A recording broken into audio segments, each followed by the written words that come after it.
bonds. For more on how this is going to work, let's straight away go to my colleague Anshu. Anshu, this is very, very important news. The market has been awaiting clarity. Both banking sources, both the bankers as well as, of course, power companies looking out for these details. What have you picked up?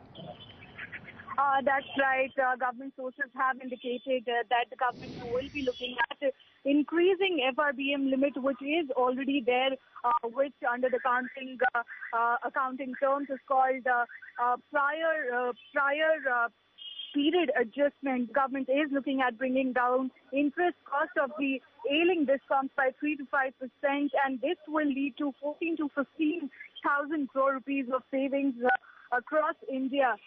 This resolution is being looked at and being discussed with the states, states like Uttar Pradesh, Tamil Nadu, Haryana, and Rajasthan, amongst others. These old loans of these state discoms will be converted into bonds under the scheme of prior period adjustment, which is basically the headroom space, the headroom which is under the old FRBM of all these states.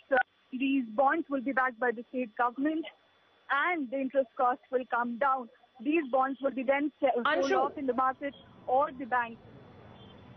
Anshu, allow me to come in over here, and that's the point that we're trying to understand.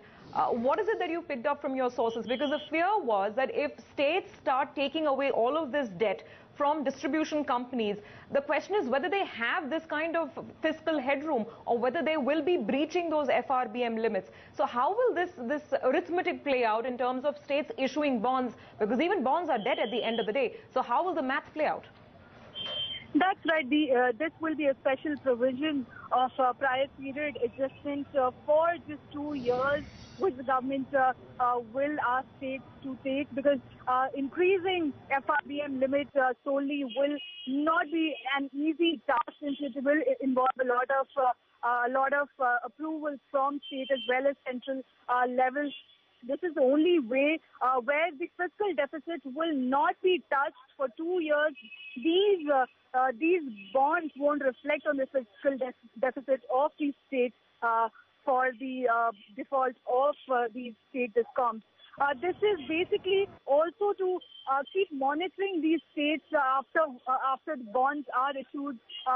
The old debts are issued into government-backed bonds. The states, the central government will ensure that states bring down their AT&C losses to 15%, which is currently 25 to 26%, and also go all out for metering and feeder system in all these states. That's how the central government thinks that states will be able to bring down their costs and their debt.